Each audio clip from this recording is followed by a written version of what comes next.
here we are, the granddaddy of all quantum weirdness, the infamous double slit experiment.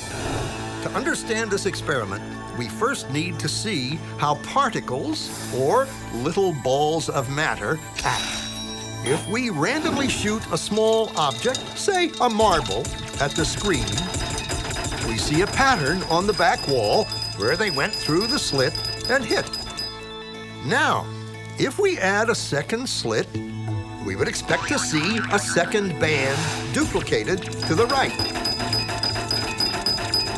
Now, let's look at waves. The waves hit the slit and radiate out, striking the back wall with the most intensity directly in line with the slit. The line of brightness on the back screen shows that intensity. This is similar to the line the marbles make. But when we add the second slit, something different happens. If the top of one wave meets the bottom of another wave, they cancel each other out. So now there is an interference pattern on the back wall.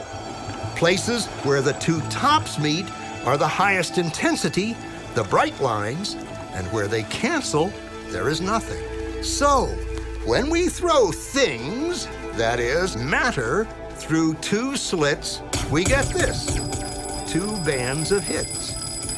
And with waves, we get an interference pattern of many bands.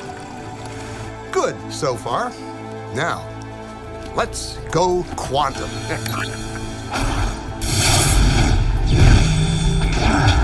An electron is a tiny, tiny bit of matter, like a tiny marble. Let's fire a stream through one slit. It behaves just like the marble, a single band.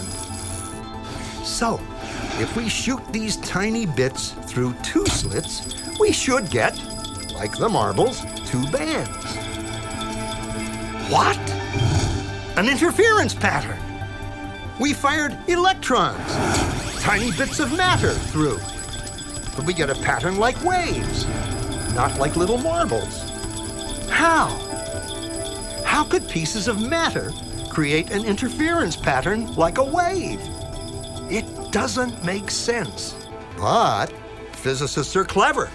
They thought, maybe those little balls are bouncing off each other and creating that pattern. So they decide to shoot electrons through one at a time. There is no way they could interfere with each other. But after an hour of this, the same interference pattern is seen to emerge. The conclusion is inescapable. The single electron leaves as a particle, becomes a wave of potentials, goes through both slits, and interferes with itself to hit the wall like a particle. But mathematically, it's even stranger. It goes through both slits and it goes through neither. And it goes through just one and it goes through just the other. All of these possibilities are in superposition with each other. But physicists were completely baffled by this. So they decided to peek and see which slit it actually goes through. They put a measuring device by one slit to see which one it went through and let it fly.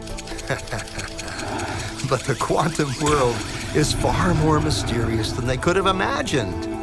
When they observed, the electron went back to behaving like a little marble. It produced a pattern of two bands, not an interference pattern of many. The very act of measuring or observing which slit it went through meant it only went through one, not both.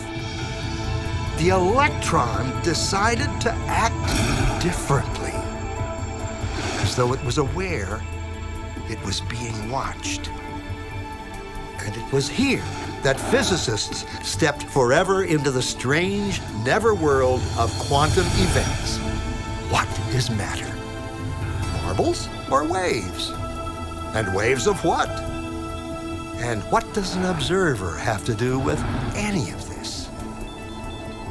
The observer collapsed the wave function simply by observing.